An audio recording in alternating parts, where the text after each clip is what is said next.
Hi, everybody, and welcome to the Dr. Psych Mom Show. Thank you for listening. And of course, if you do want to subscribe, there's over 150 extra episodes. The one I recorded yesterday was on why compatibility is so important in marriage. And there was a shout out to my husband for our anniversary. So anyway, today we're going to be talking about the fact that I've realized over the course of my career talking to people, and most recently this came up in the secret group, which you should join, $4.99 a month on Facebook. Best money you'll ever spend, according to many, many members. High libido women actually have more of a drop-off hormonally with age. So there's a lot of people. So let me back up. There's a lot of aspects to female sexuality, right? And more women than men are ashamed of their sexuality and taught to be sex negative, don't be a slut. Don't have sex, especially in religious cultures or sex negative cultures.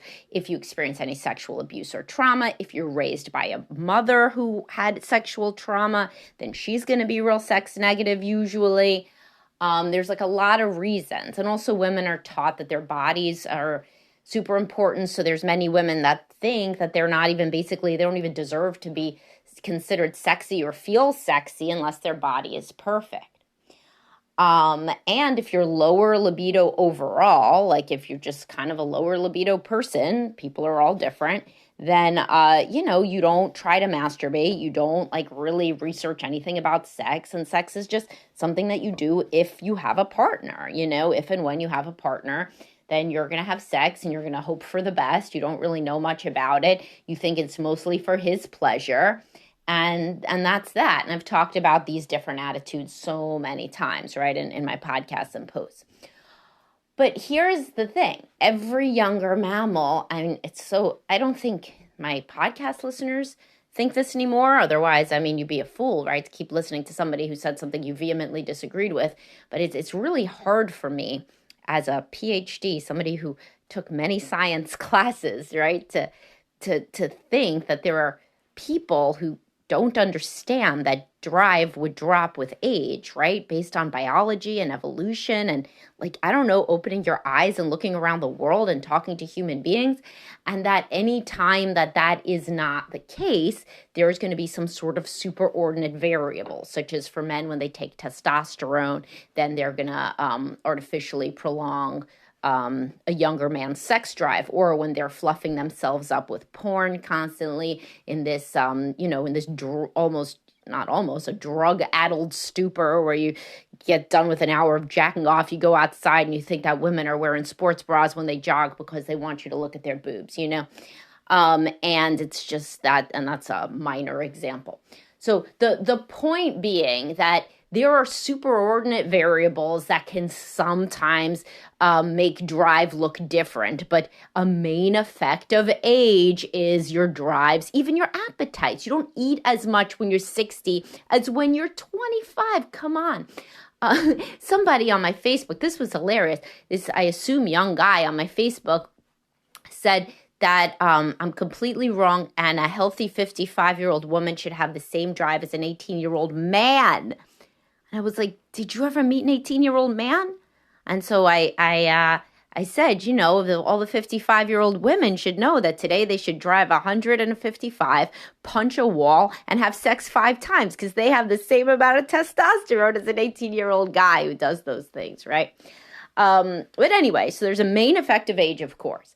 But there's a big but, when women have never really reached their sexual potential when they were young because of sex negative attitudes or body issues, and they just never really allowed themselves to enjoy sex, then they can want to have more sex later in their lives when they feel more confident, better about their body, and they understand more about sex. This does not mean that if they were transposed back with that attitude into their 18-year-old body, they wouldn't be able to have more orgasms. They wouldn't be able to have sex more. They wouldn't think about sex more. Of course they would. That's a younger animal. A puppy plays, an older dog doesn't. Come on. But anyway, so that's why there's this idea about And of course, if women take testosterone as part of their hormone regimen, then you throw it all out the window. A woman on testosterone could want to have sex truly like at the level of a man. Not a man on testosterone, but like maybe a average man of some sort. It's really quite a big difference. Obviously, people take hormones to literally transition, right? So like a tiny level of that gives you a little taste of what it's like. And I've shared that. I tried it as well, the testosterone. Man, it's quite the difference. It's very obvious. Which brings me to my point. If you are aware of your body, and you're aware of your cycle, you're aware of your drive, and this is a low percentage of women. But if you are a high libido woman that is in tune with her body, then you understand your drive. You are somebody who was enjoying yourself fully when you were young. You were having, sex. You were having not just one partner probably, and you were enjoying yourself. You were seeing the limits of what your body could do. You were trying things. You were experimenting. You were trying, everything that Cosmo said to try, right? I mean, it's... And for younger girls that are high libido, there's a lot of internet porn and they look at it too. Not as much as men, but more of them have seen porn than when I was younger. I had never seen porn at all. It just wasn't a thing. But the point is the women in their 20s now, it doesn't really matter because none of you are them or are dating them. But point is they've seen more porn. Sorry if that's your daughter's age and you're a male listener. But the point is here that what you want to understand is that when you're really in tune with your body, then you can tell the effects of age. You could tell the effect of where you are in your cycle. But really it's the higher libido women that are kind of in tune with this stuff because they're the ones who notice when they have a sex drive to begin with. Right. So so I've shared all the time that I've struggled with depression on and off in my life. Right. And one of the things that if you go to a functional medicine doctor, one of the things they try is testosterone for drive. And I was squarely in the honeymoon stage with my husband at that time. So there was no need to do it for drive. And when you take testosterone, man, you got to be dead not to notice the difference. I mean, really, it's nuts. It's like what it's like to be a man. And other people have said this in my group and stuff when, it's nuts. Like, it's just crazy. But there's a lot of side effects, there's bloat and there's irritability and I got headaches. So, you're changing something in your body. So the more sensitive you are, then the likelier you are to suffer from side effects from everything, which I have suffered from so many side effects. God, you can't even count them, almost everything from every medication. So the point here being that if you are a high libido woman in touch with yourself, then and your drive and where you are, then of course you're going to notice the main effect of age. Of course you are. You're going to notice that your drive has dropped. Instead of having multiple orgasms in every session, you're going to have one. It's going to be hard to get to one sometimes the older you get. Instead of wanting to have sex 5 times a day when you're ovulating, you're going to want to have sex that day that you're ovulating once, and after you ovulate, you're not going to feel like it. You may still have responsive desire. As I talked about this in my podcast, a high libido women have spontaneous desire. Not really, not really in monogamy with age and not when ovulating, not really. But what they do know is that sex is going to be good. They know how to make sex good, no matter what, pretty much. And so, with foreplay and with instruction and whatever, and of course a long-term partner knows this stuff, then hopefully, if not work with Heather, a registered sexologist at Best Life. But anyway, the point being, sex is going to be good, so then you want it. And that's when responsive desire kicks in, is during foreplay, et cetera, et cetera. But now on the other side of the spectrum, again, are these lower libido women who are trained to be sex negative and never enjoyed their youth sexually. They never viewed their body as a vessel for pleasure. It was to please other people. You had to be a certain weight and look a certain way, and you didn't think about your orgasm because you have sex to be a good girl, a good wife, a good person when you're in a relationship, and it's never really supposed to be about you. It's just that same being a good girl attitude that you learn is nothing is about you. It's what you can provide as an experience to somebody else. And so when women kind of come into their own more, they grow more confident, then some of them will masturbate for like the first time, in their 40s. And that's not going to be as good and quote unquote, as it would have been if they were in their 20-year-old body. But that is never going to happen. So that didn't happen. It's never going to happen. They have no comparison point. And so it's the best it's ever been, truly is the best it's ever been, because they have more confidence and they want to try more things. Now, there's another subset of women where they get divorced in their 40s or even their 50s or even older. And in their entire first marriage, they didn't like sex. And they didn't like it because when they were young, they didn't choose on a sexual variable. Like they didn't, like they weren't very attracted to their partner. Or in the window when the guy could have learned any different, they didn't know what to teach him. So then sex was basically ridiculous, like it was a joke. It wasn't about anything good. It was just kind of penetration. Possibly she has an orgasm with a vibrator if they even go that far. And that's it. Nothing. No foreplay, no buildup, nothing exciting. So then when she gets divorced, every single person is biologically in the honeymoon stage with life. Their drive is higher. As I've told you, they want to procreate. Their brain does, even if their body can't ovulate anymore. Your brain still, you're single, single and ready to mingle. You got more excitement, more ability to become aroused. It's like having more spontaneous arousal. So many women go back and they blame this on their husband. They say, oh, in that relationship, I just wasn't sexual and now is my true self. Kind of. Also, you've changed and grown more confident. And when you were 20, you would never have sat there and said, I'm horny, because you were like, that wasn't how you were. Like you weren't a person who would have said that, who would have noticed that. Of course, you were on some level, could have been when you were ovulating, when you saw a hot guy, when you were in the honeymoon stage, but you just didn't have that self-conception. It was too alien. It was threatening to think like that about yourself as a sexual entity. You were trained not to. So now in later life, you're doing that for the first time. And then you're saying, oh, I was sexual all along. My husband just damped it down. No, what happened was you were in monogamy. You never taught him how to please you. Maybe he was a dick. I don't know, but you never taught him how to please you. You didn't know. You didn't think like that. And now you're coming out and you're thinking differently.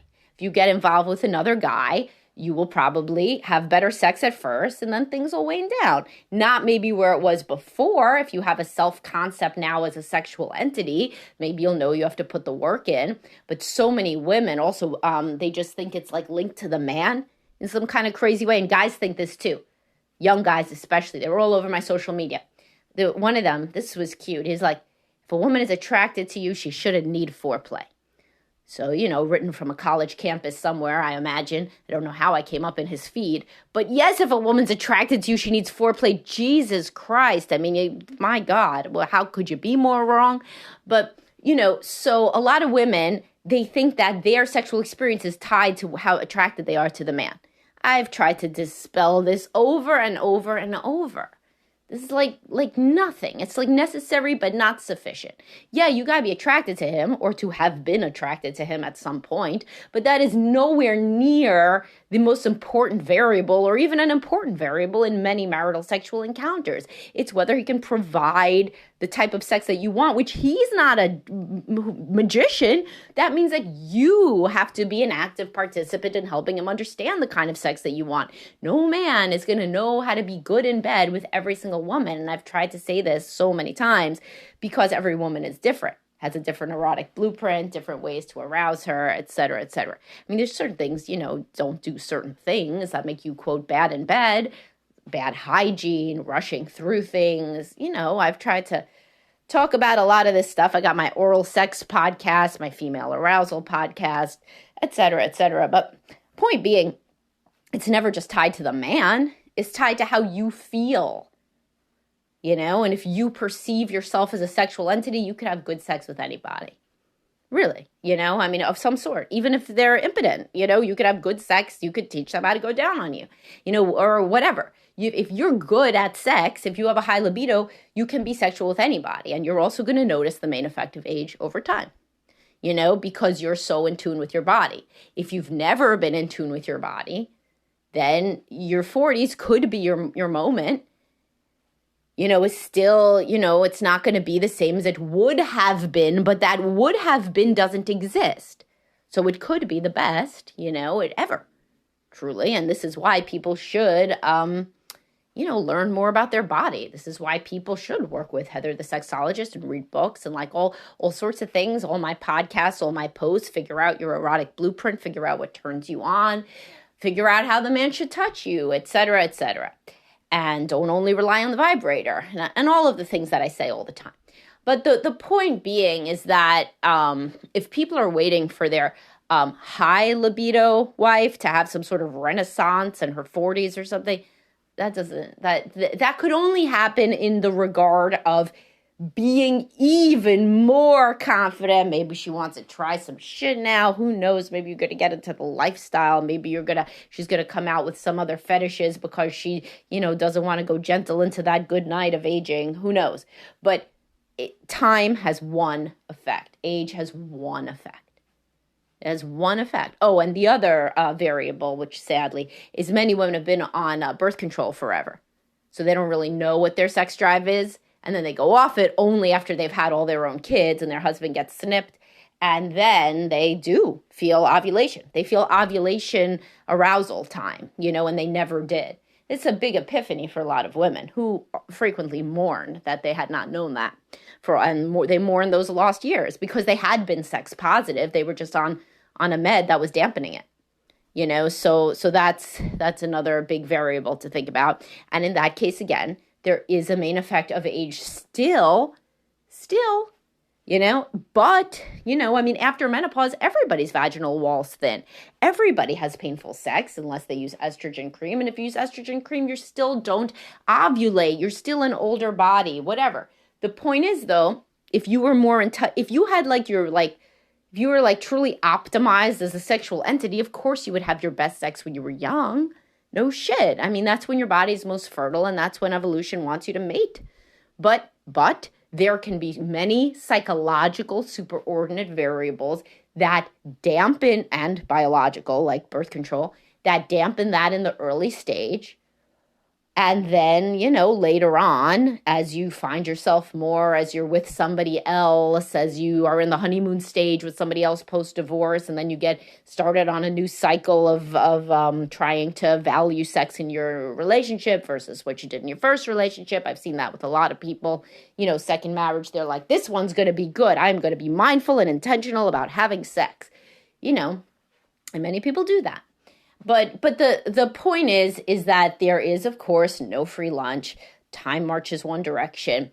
And you got to kind of, if you're trying to really understand yourself as a person, as a woman, or you're trying to understand your wife, you got to kind of understand all these different variables. Male sexuality usually is not as complex because men have not really been shamed, and they certainly don't get on medication that dampens their sex drive in early life. Later life, yeah, there's, heart medications, etc. But, it's really sucks, for a lot of 16-year-old girls that their ovulation goes away because, and they start so young, so they don't even know what their sex drive is, and then they go on the pill and they just never know, until they go off. And, it's not everybody you got to say that, right? But everybody doesn't ovulate that's on the pill, right? So it's kind of everybody isn't going to do that, but people are more or less sensitive to that. And young people like sex, if they are trained in a healthy way to be self-accepting. So many women don't notice. They think they have a high libido, right? Then they go off and they're like, oh, I didn't have as high libido as I could. So anyway, I hope this was an interesting discussion. No real TLDRs because there was a lot of information, but I guess the TLDR is, as I always say, there is a main effect of age, but there are many psychological impacts as well, particularly in women who had an artificially lowered libido in early life. Then when those obstacles are removed, then even in an older body, they can enjoy sex more, not as much physiologically possibly as they would have early, but that is not a world that they're in. So then this renaissance or this confidence later, does give them the best sex that they ever had. And that is possible. And it isn't something to harass your wife about, by the way. It isn't something to say to your wife, oh my God, now I have a new obsession. It's giving you the best sex that you ever had. Come on, let's do it 5 times a night. No. That they're not going to want that, obviously. But If somebody is willing, this is something that would be talked about in couples counseling, obviously, is what both people want out of the sexual relationship, their sexual self-concepts over time, the role that they feel that sexual intimacy should even play in the relationship, what turns on both of them, those kinds of things. And as always, reach out if you need, therapy, coaching, etc. from me or my providers at Best Life Behavioral Health. Thank you so much for listening. I'll talk to y'all soon, guys.